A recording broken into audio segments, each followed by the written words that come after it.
remarks. So we're going to move straight on into the next session, and this is on health systems resilience, and I'm just now going to introduce the two chairs, the co-chairs for the session.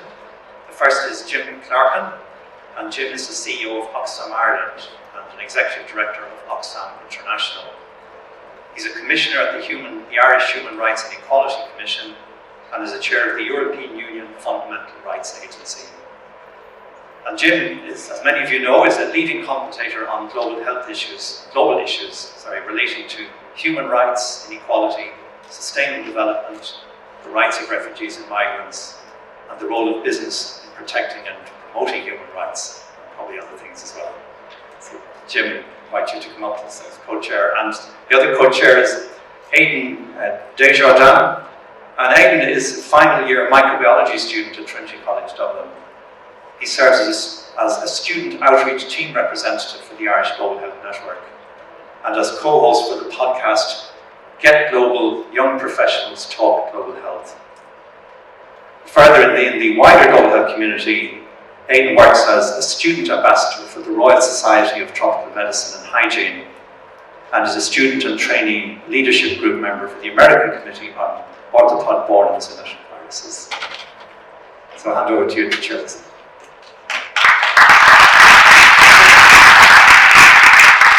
Thanks very much, David, and thank you very much to the Global Health Network. We're a proud member, we've been involved for many years, and just to thank Anita, Nadine, and all the organisers and volunteers for bringing us together today. This session we're going to discuss health systems resilience, but before we get into it, I'm going to put you to work for about a minute and a half, so I want you to have a little chat with the cluster that you're in, and have a discussion about what that means for you, and have a think maybe about how you want the discussion later on to progress. So you have 90 seconds.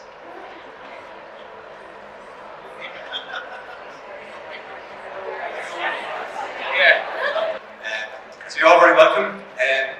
Just a couple of brief introductory comments from myself before I introduce the speaker. From Oxfam's perspective, and we're going to look at this primarily through the lens of the pandemic. We identified very early on, at the early stage of the pandemic, that this was likely, unfortunately, to drive greater inequalities across the entire spectrum of health and education, a spike in gender-based violence, and access to a whole wide range of services. And these thoughts were echoed by Professor Stokes and by Jaffe earlier. And we, in the early stages, we were advocating to ensure that the support that Ireland and other countries is giving, and the focus that it's giving to issues outside of our own country remain. And to the credit of Ireland Inc., they were very strong. It was a very strong commitment. But every country looked at it. Let's be honest about that. We talk about the vaccine equity thing in the but before the pandemic started, we know the gross inequalities that exist. We know that in developing countries, a maximum of about 4.5 health workers per 1,000 people, per 1,000 of the population, compared to 16 to 20 in this market. We know that the income resilience of people was at such a delicate rate. So then when you had wholesale closures of firms, of casual markets and so on, that had an immediate impact. So the impact of the pandemic went well beyond health, went well beyond basic, that part of what we saw, I suppose, front and center.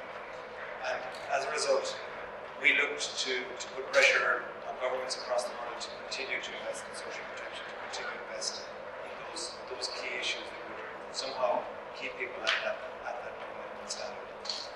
And then when we looked at, we also in the early stages identified that when a vaccine could come, and to the extraordinary credit of those who were involved in the development, it came very quickly, but that it must be distributed fairly on a needs base across the world. And of course, we know that that's the opposite to what really happened. We saw the global north fighting with each other, let alone competing with the south for access and hoarding of vaccines. So we were involved in forming the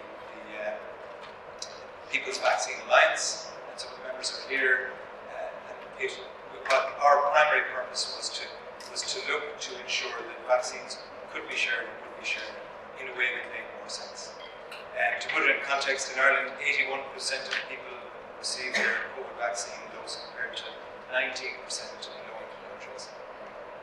This inequality meant that when a third dose was offered to people here, healthcare workers, frontline workers in many countries had still not been vaccinated.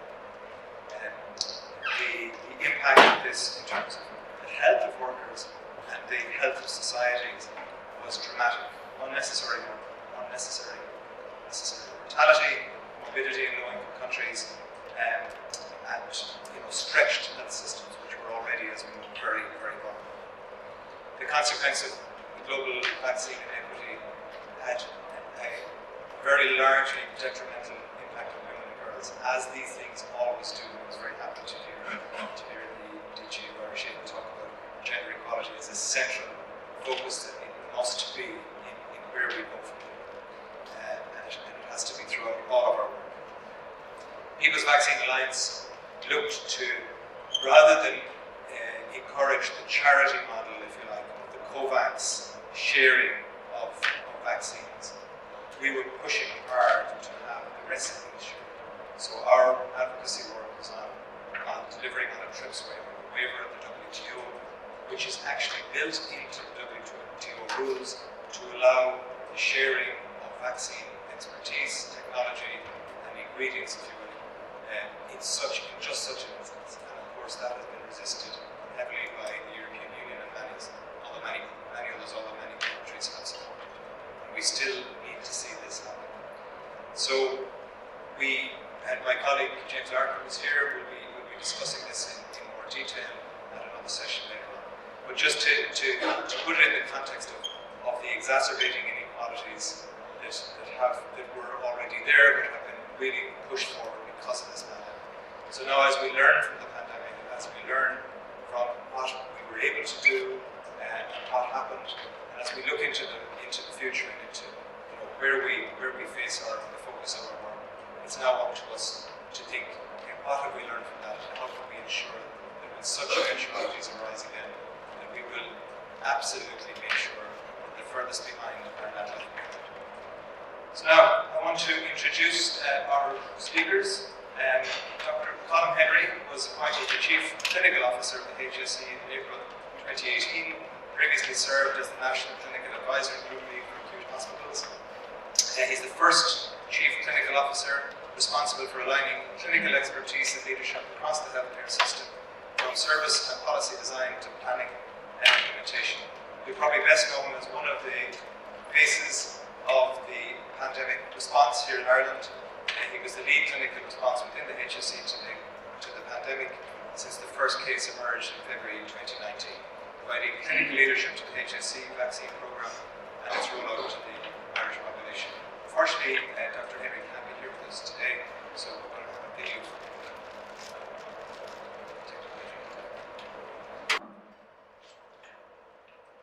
Hello, thank you, and thank you to Jim and Aidan for co-chairing this session, Irish Global Health Network Conference co-host in the HSE and Irish Global Health Network. And today's theme is Irish Health System Resilience. And in this talk, I want to cover some of our own experience in the pandemic in Ireland, and then how that links through to the global experience. So next slide, please.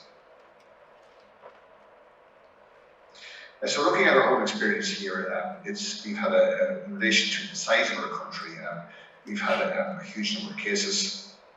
Admissions, 47,000, which represents a huge burden on our healthcare system through the successive surges in cases. ICU admissions, again, 2,700 just over, again representing a very significant number of additional burden cases, which certainly brought our critical care system close to the point where it was unable to provide high quality care due to our ability to redeploy staff and set up, I suppose, temporary ICU facilities in redesignated areas. We were able to keep up reasonable outcomes throughout the pandemic. Total recurrent deaths just short of 8,000, and some of those, many of those among older people, many of those among people with chronic illness. Next slide, please.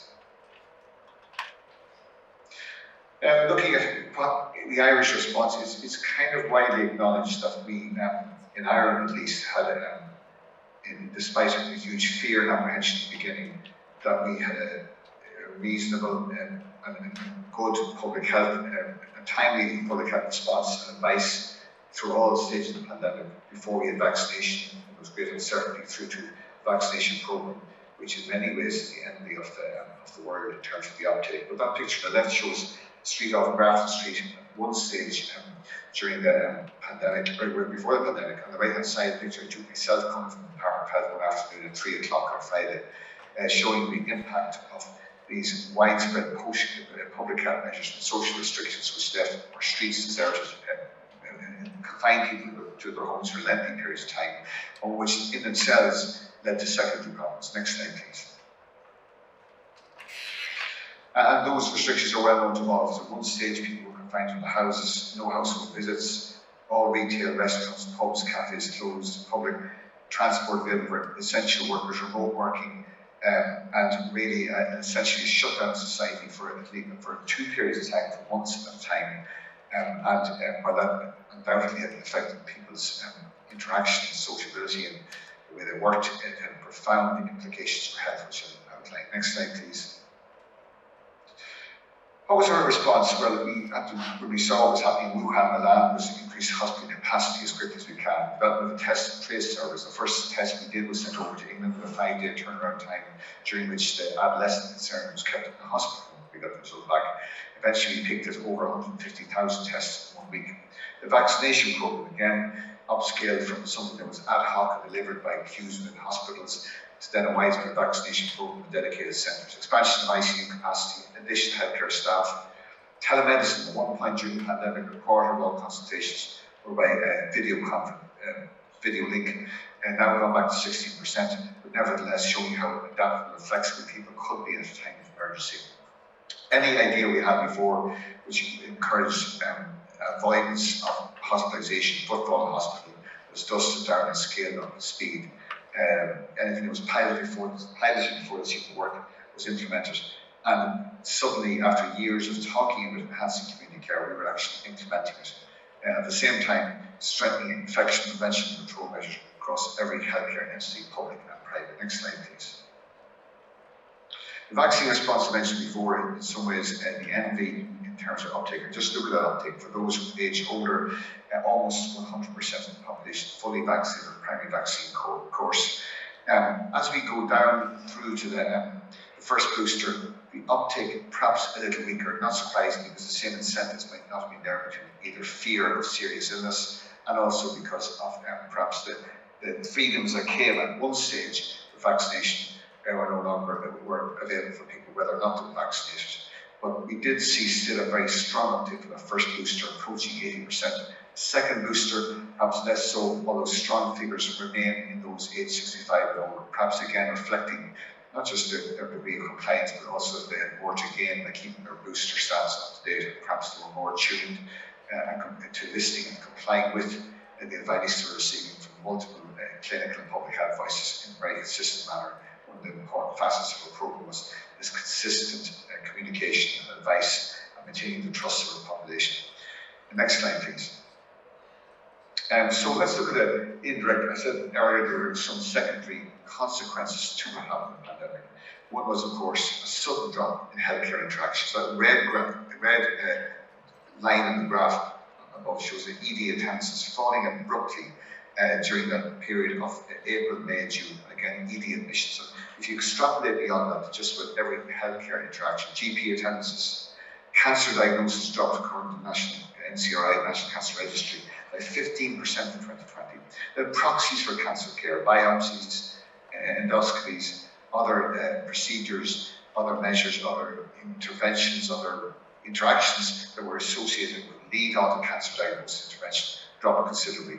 Even on, when I say the softer side, not so much in terms of how they're measured, we see impact in terms of older people deconditioning, malnutrition, multiple times increase in the presentation of eating disorders among adolescents. All in all, showing that when, as the pandemic subsided, there was a debt to be paid in terms of the consequences of isolation, of suspension of treatment of people who perhaps tunnel vision, or funnel vision even for COVID-19 as if it was the only illness that existed. Next slide, please.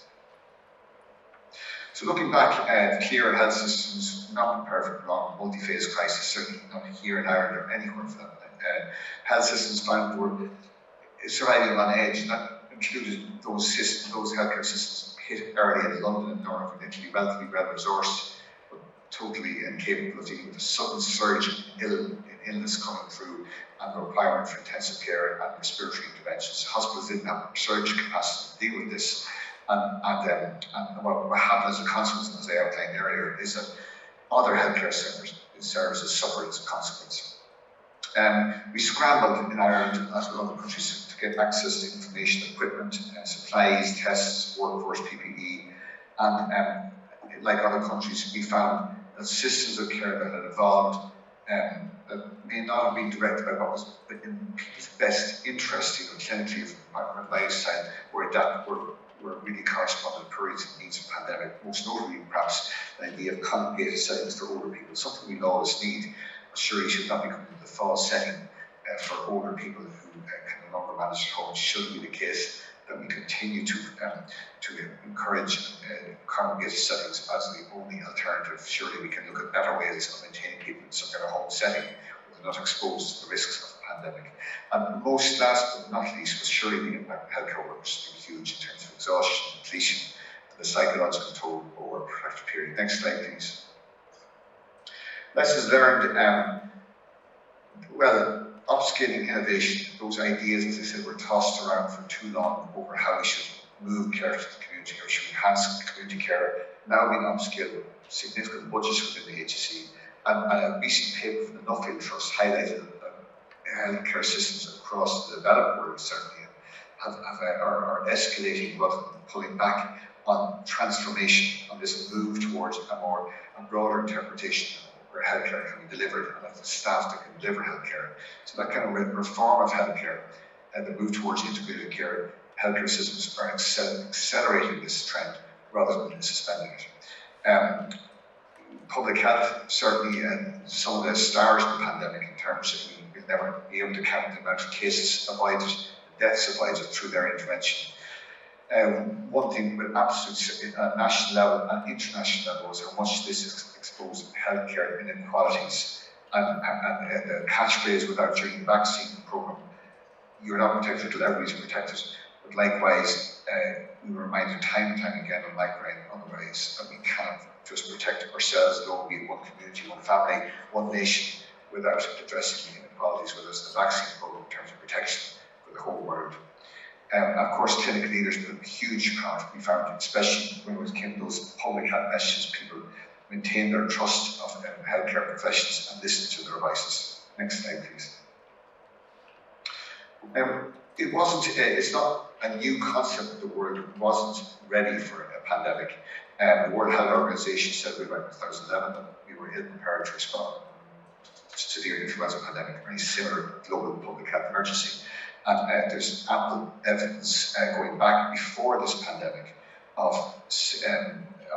perhaps a lack of preparedness, and a most recent review by the Lancet post-pandemic does highlight and is quite critical of some of the international responses in terms of our state of readiness, or how prompt we are in responding to those early signals, and how quickly we took the necessary actions to protect our population, be it in nursing home populations or be it the population at large through specific non-pharmacological methods. So the learning has not yet ended, but certainly the learning began before the pandemic because the signs were there that we weren't well prepared. Next slide, please.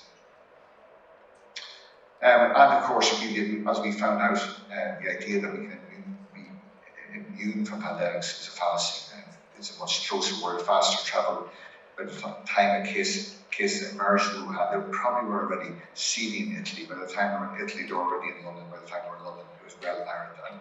And it is simply not plausible or feasible. As we discovered during the pandemic, there was lots of calls for a zero COVID policy. To do that, and the price one would have to pay to lock a country down indefinitely in terms of travel is something that is hard to conceive and hard to really back in terms of our experience during the pandemic. And with emerging infectious disease, we now have, certainly in Ireland and other Western countries, aging populations, more immunocompromised individuals, more people living with chronic disease, and public health systems which were not really well attuned or resourced for the pandemic. And of course, as I mentioned earlier, we were not able to withstand sudden surges in patient presentation. Next slide, please. Above all else, our message here was, as I made reference to the Lancet Commission, was that our alert system was not fit for purpose. WHO criticised that article for its response and lack of preparedness, but I think the criticisms went well beyond any institution or country, and we do well for all of us to learn from them rather than attribute blame to each other. Next slide, please. So what the WHO said was it's a wake-up call how we live our lives. So like Ryan is highlighting the inequalities that exist in the world, not least during the vaccine program. We need to invest in healthcare rather than in arms. Unfortunately, we've seen wars break out, one significant war in the European continent since then. We're not all well, everybody's well, and we must share the vaccines, which would, I suppose that's where the battle began to turn when the vaccines became available in an amazing time, representing a unique, fruitful collaboration between research, companies, universities, healthcare systems, astonishing achievement when one looks at the normal timescale of that vaccines. Next slide, please. The social determinants of health are well known to us all. These figures come from our own census, and it shows those the inverse relation to skill education level and age-adjusted mortality rates. Anybody involved in public health will know how we can extrapolate from this experience through the geographical areas in the UK from the Black Report, and of course how we can go beyond that, looking at not just experience within countries, but between countries. And the pandemic cruelly exposed the disparity in experience between socioeconomic groups and also between poverty and wealth. Next slide, please. For global health training in our own, we're co-hosting this conference. Three sound reasons for our own approach in HSC, and just to acknowledge what we did with weekly and Tora, before in this area. It's the HSC mandate by Health and Social Services and Population of Ireland. Ireland is committed to the UN Sustainable Development Goals as a partner in the government's international development policy, and in doing so, we work with other countries on health issues, sharing solutions for problems that we share with all countries. Next slide, please. And part of the work David and others have led out has involved us in working in a shared way with Mozambique, Tanzania, Zambia, Ethiopia, Sudan. Next slide, please. An example of quality of care is Philip Crowley, who's been championing this for many years, working in Mozambique, and a previous Director General of the HSC went to Mozambique with Philip some years ago to witness for himself the impact on our quality improvement work and enabling work in Mozambique. Next slide, please. So looking at our experience here and the global experience, the overlap between them, as I said, the common theme from the pandemic, and one that Ryan repeated again and again, was how it exposed health inequalities in people's individual experience of the pandemic. It exposed disparity in how resources are shared. It endorsed the primary care approach to staunch care. It also perhaps hopefully made us more attuned and attentive to a further crisis we face, which is that of a sudden requirement for us to need to house, adopt, and take care of the silent seekers. And I touched on that shortly in Ireland. I'd like to think that our experience of the pandemic contributed to our understanding and our willingness to embrace the incoming refugee population of Ukraine, which now stands at over 50,000. Next slide, please. And touching on Ukraine, it's been the approach has been multifaceted, again led by David, who's informed others, and many others. Margaret Fitzgerald was recently retired as a champion in this area, and many people in public health contributed hugely to the HSC response. There was donation of medical equipment supplies with individuals who went out there, including a public health specialist who went out, Gabriel Fitzpatrick went out to work in Ukraine for a number of months, and all this was done in collaboration with and facilitated, I hope, by our own HR within the HSC. Next slide, please. As I said, over 50,000 people now arriving in Ukraine, immediate housing issues, city and congregation settings led to its own problems and led to its own risk in terms of not just provision of dignified and accommodation people and for families and for children, but also particular exposure we may have had in terms of outbreaks, in terms of vaccination, in terms of bloodborne viruses, and then the most basic provision people would want, which is the provision of primary care. And this presented a huge challenge to the HSE. Again, I'd like to think that we stood up to meet this challenge at a time when we had existing housing problems for our own population and indeed existing demand capacity mismatch for primary care.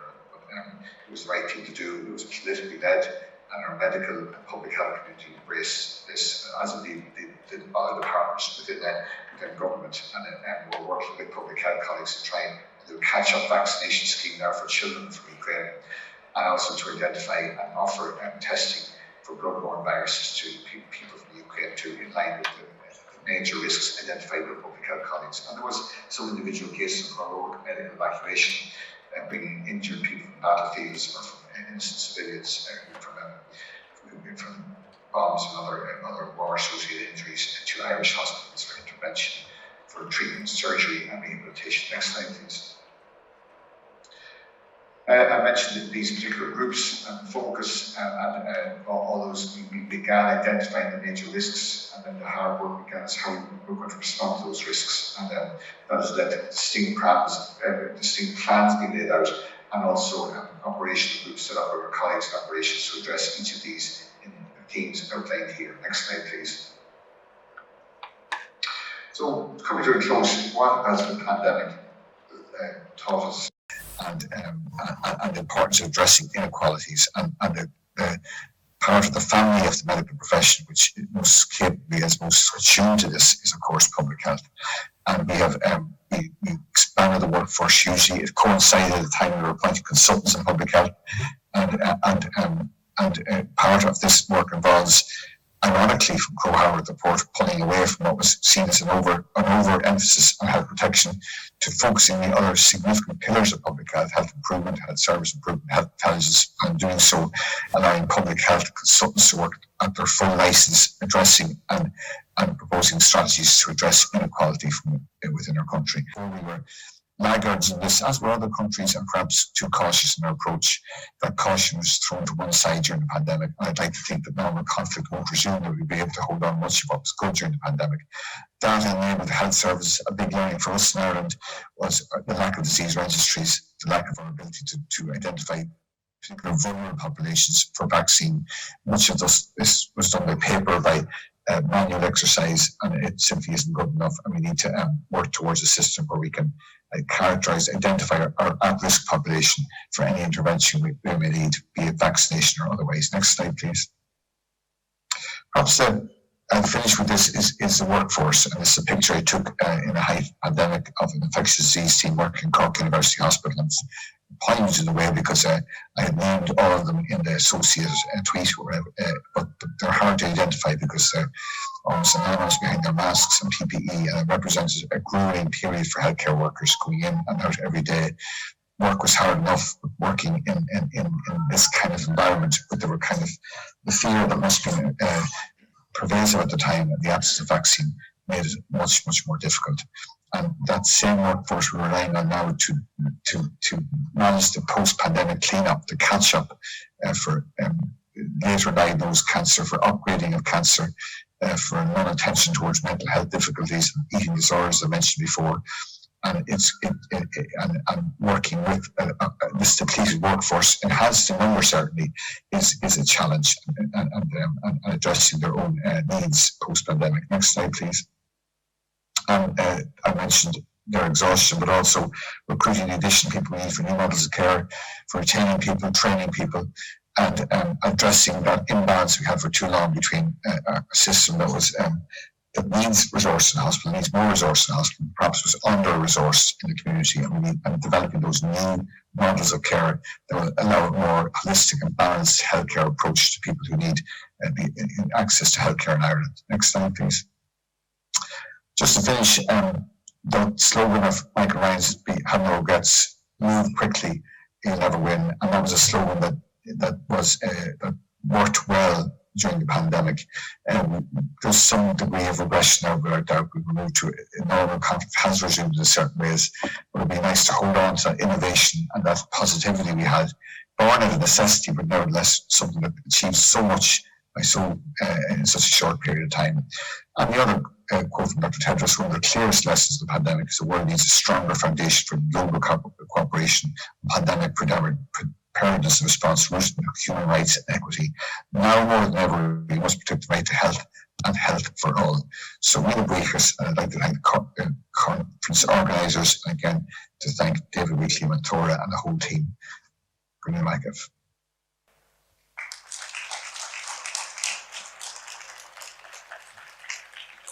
Goramagat, Dr. Henry, and it was a real whistle-stop tour through the most intense time in public health in Ireland probably ever, and I think we just also should remember to pay tribute to those both frontline and wider HSE teams that mobilised so quickly and so effectively to keep us safe.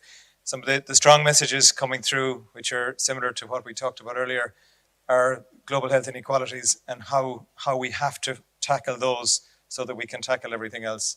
And clearly issues of gender equality, issues of economic inequality also, and continuing investment. Invest in healthcare, not war. So from the national to the international, I'm very happy to be able to welcome Siobhan Walsh to the stand. She's the CEO of Goal. She joined Goal with 27 years experience in the setup, development and management of NGOs, and has experience in countries across Asia and Africa, including Sudan, Chad, Rwanda, the DRC, Liberia, Malawi, Sierra Leone, India, my goodness, Ethiopia, Burundi, Tanzania, Uganda, Afghanistan, and Somalia. And she's from Limerick, like myself. She worked in the US for 17 years, where she led the startup and growth of Concern Worldwide. As executive director, she served as project director of 5-year Concern Worldwide Research and Development Project, which was funded by the Bill and Melinda Gates Foundation, entitled Innovations for Maternal, Newborn and Child Health. Her CV is hugely impressive. I'd encourage you to read it, but I'm just going to welcome Siobhan now to the stand. Thank you.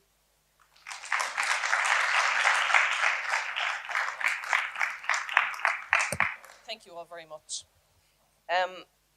I would say, listening to the speakers this morning, there's one thing that we can safely conclude, and we're certainly living in unprecedented times. We are all now awake to the multiple converging crises in our world. COVID, climate crisis, food security, nutrition crisis, conflict, and recurring health crisis. The Sustainable Development Goals were mentioned earlier by a few of the speakers. The 2022 report card states that 4 years of progress in reducing poverty have been completely erased. 676 million people are living in extreme poverty. That is over 100 million more than was originally projected. Health indicators also indicate a reduction in life expectancy, a reduction in immunization coverage, and an increase in deaths from TB and malaria. I would call that quite a storm. Dr. Emma Stone said it very well earlier when she said, we're also awake to the staggering inequities in our world. They are visible to all of us now. We know it, we see it, and we can't unknow it. I'm very grateful to the Irish Global Health Network, to the HSE Global Health Programme, to Trinity College, and to our steadfast partner Irish Aid for co-hosting and for sponsoring this important conference, because there is an urgency to our discussions. And I'm grateful that you've created the space for us to have these discussions. And I'm also grateful to the Irish government for their commitment by being here today and for their increase in ODA, demonstrating and giving the message to the world that we are willing to stand up and play our part. As the introduction clearly states to this, health issues really do transcend borders. And conferences like this are really important because this is our chance, not for people, speakers, just to stand up here, but to have conversations one-to-one and to listen and to learn from one another. Because there's no room for silos. We need to be connected in our conversations. So being healthy, what does being healthy mean? Well, to me, it's a state of well-being in terms of physical well-being, mental, economic, social, and spiritual. Dr. Kevin Cahill, who's probably known to many of you, was a tropical medical expert in New York, a man who is sadly no longer with us. But he used to say to me every single time I went into his office, whether I was going in for boosters or whether I was coming back from overseas with often unwanted parasites, he would say to me, good health, Siobhan, is the security to your life. He says, you better protect it because you need good health in every corner of your life. And he was absolutely right. And that message about the importance of being a protector of our own well-being is relevant to this conversation. It's relevant to our global conversation. As Dr. Mike Ryan has said, and who knows, he may even say tomorrow, none of us are safe until all of us are safe. And that's probably the most defining statement that has stuck with me throughout the pandemic. There are wonderful experts here in this room and online who will be speaking to you in your breakout sessions on a whole series of health topics. And I'm also grateful that some of my own GOAL colleagues will be leading some of those conversations to talk to you in more detail about GOAL's work. I'm standing on this platform and I am not a health expert. But I will say that if we're collectively going to unpack how to sustain healthy populations, it's certainly going to take longer than the time we have for this discussion today. But I will say as individuals that we have to play a major role in taking responsibility for our everyday choices. As Dr. Cahill said to me, we need to be better security guards and protectors of our health and well-being. Now, of course, that's easier said than done if you're one of the 1 billion people that are left behind and living with weak or non-existent health systems in fragile contexts. It doesn't take a specialist to realize that there are many determinants of good health, like income, nutrition, emotional, social support, access, gender, physical environment, and culture. The list goes on. So the answers to how we create more resilient health systems, they're complex. And there are many, many layers to it. Health systems include people, we've just heard from Colm, people, resources, institutions. And the critical piece for me is, if they're woven together properly, and it's really important as to how they're linked together, we can profoundly improve the health of our populations right across the world. And it is possible to do that. My contributions and my colleagues presenting to this conversation are shared with you from the perspective of an organization that has responded to almost every humanitarian, emergency and health crisis in over 60 countries since its foundation in 1977. And it's in this context that I want to share with you my offerings to this conversation based on our own experience in the space. There are many elements to this discussion, many. There are many angles in terms of what we could talk about and discuss. So for the limited time that I have, I want to focus on an important initiative that GOAL is a key partner on, that is critically relevant to this conversation. Momentum Integrated Health Resilience, or Momentum as we call it for short. It's a 200 million USAID flagship global health program. And it's designed to strengthen quality maternal, newborn and child health, voluntary family planning and reproductive health, and service delivery in fragile settings. Over the last 10 years, GOAL has developed crisis and resilient measurement tools, and it's from that we Goal are the leading health resilience partner for this important project, which targets 34 fragile and conflict-affected contexts. The programme is applying a systems thinking approach so that we can better understand local health systems. It's a really interesting project. It's being implemented by IMA World Health with partners JSI, Institute, Pathfinders International, CARE, Goal, Africa Christian Health Association Platform, along with Premise Data, Harvard School of Public Health, Johns Hopkins School of Health, and Brigham Young University as resource partners, all working together in cooperation.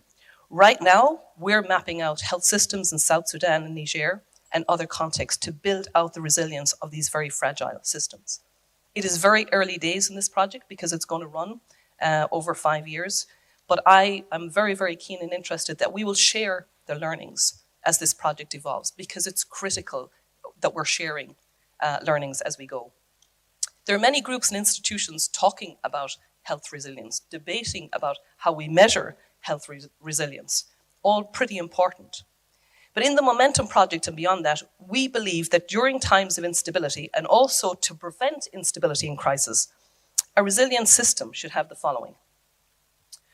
One, it should identify where help is needed most by detecting changes in population level health status through health information systems. Colm Henry talked about the importance of health information systems earlier. Two, it should distribute commodities to areas in need through alternative supply chain systems. Three, it should leverage relationships and partnerships with a broad range of actors in the public and private sector to work together to identify the gaps and also to fill the gaps.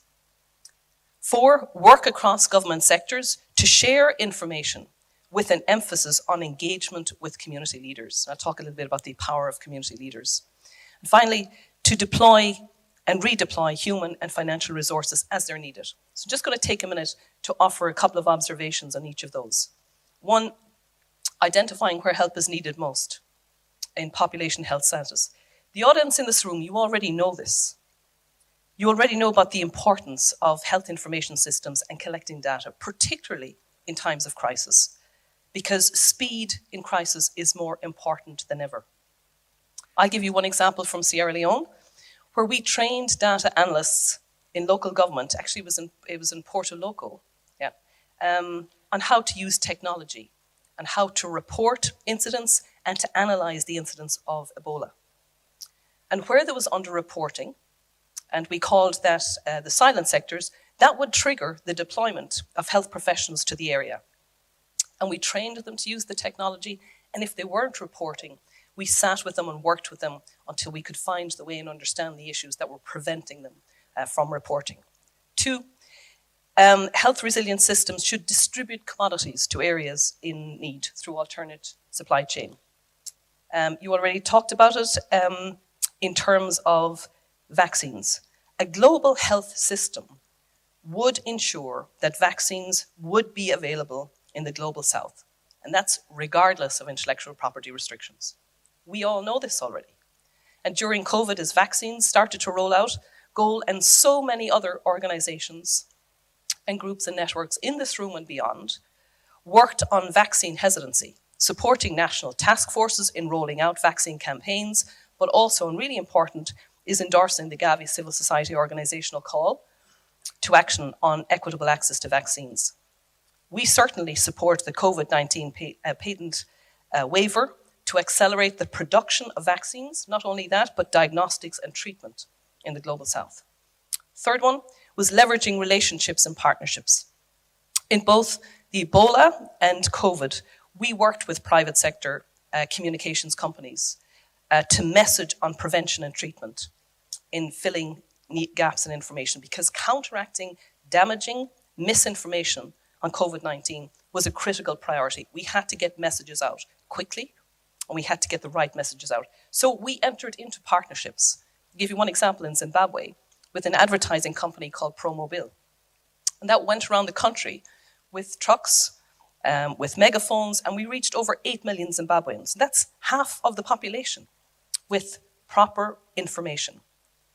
So the bottom line is our partnerships with the private sector, both in COVID and at the time in Ebola, they helped us to reach populations at a scale that we wouldn't have been able to do on our own. And I really believe that we need to open our hearts and our minds to working in partnership differently. I left the nonprofit sector years ago because I wanted to get more experience and understand private sector. And I would think, fast forwarding and scrolling where I am back in the nonprofit, I believe the private sector has a very important role to play in helping us all to create a better world. 4, I'll talk very quickly about government sectors sharing information. During our interventions, again in Ebola, in 14 and again in COVID, we learned that the didactic top-down approaches, they don't work. Community leaders are essential to deliver effective messages. We certainly couldn't impact behaviour change at the scale that was needed without the input of community leaders. And we asked them to do practical things like record and share messages on how to protect themselves, on how to say goodbye to loved ones safely. There are many other partners in the room who know what I'm talking about because they were here at the time. And from that, we developed community-led action approach, which is based on the premise that communities have the power and the agency to stop the spread of infectious diseases, and that their collective local actions and their behaviour change, that's actually at the heart of an effective response. A CLA approach engages communities so that they can understand the urgency and the action that they can take to prevent the spread of infection, so that they can protect their families, and thereby ensuring that communities are more resilient and can adapt in the face of shocks, such as COVID-19. Now, I'm saying this is only one small example and one element of a big, much bigger system. Now, as we know, health crises, they don't happen in isolation. It impacts the whole of a person's life. We know that in terms of in Ireland, when COVID hit, we had to look to the government for financial support. Many people lost jobs, lost businesses, and livelihoods were eroded and erased. In Zimbabwe, in addition to working with health authorities, we engaged with the Department of Finance and Social Affairs for supporting messaging and referrals for people experiencing domestic violence, which really was very, very disturbing and still is something very, very prominent today. We also collaborated with local government in the provision of emergency cash transfers to support food security. And lastly, redeploying human and financial resources as needed. The audience in this room, you know it already. Before the pandemic and globally, and Colm said it in his speech earlier, our systems were already underfunded. They were already under-resourced. We already had a deficit of human resources in the health sector. And the pandemic, according to the SDG report card, they claimed the lives of 115,500 frontline healthcare workers. We don't have a health system without healthcare workers. For me, they're the untapped jewels within the system.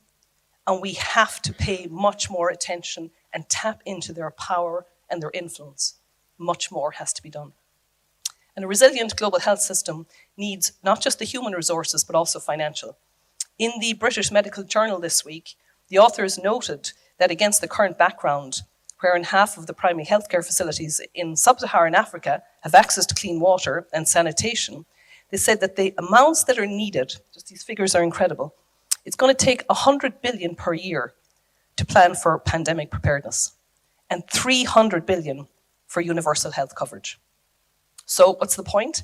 We need to continue to put pressure on our governments and multilaterals, and we need to make sure that they're prioritizing sustained investment. So to wrap up, I'm wrapping up, the conversation here is just beginning. The inequalities are visible and clear to us all. I started out by reminding us about the unprecedented times that we're in. I shared that when we look at the health systems and when we look for solutions, the answers aren't easy, they are complex. And we have to look at health resilience across multiple levels. There are new health crises on the way. That's a given. Infectious disease outbreaks are set to increase in frequency. 1 billion people are left behind with weak and non-existent health systems, and it's having a massive impact on maternal, newborn, and child health. So there are no room for silos. That's my point. If they've taught us anything, we've learned the valuable lessons about our interconnectedness. And I would say we need to harness the power of our interconnectedness.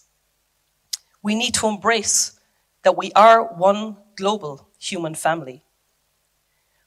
We need to foster greater solidarity because every single person that's in this room, every professional group, and everyone online, we all have a role to play in creating the resilient health systems of the future.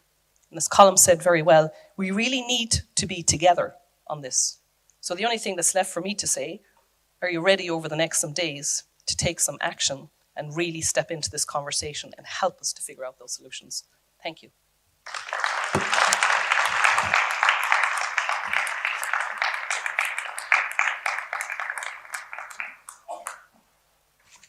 So first and foremost, thank you to both of our wonderful speakers for what's been a fascinating conversation on both the need for local and global solutions to these interconnected and these issues that affect every single person here in this room today and all over the world.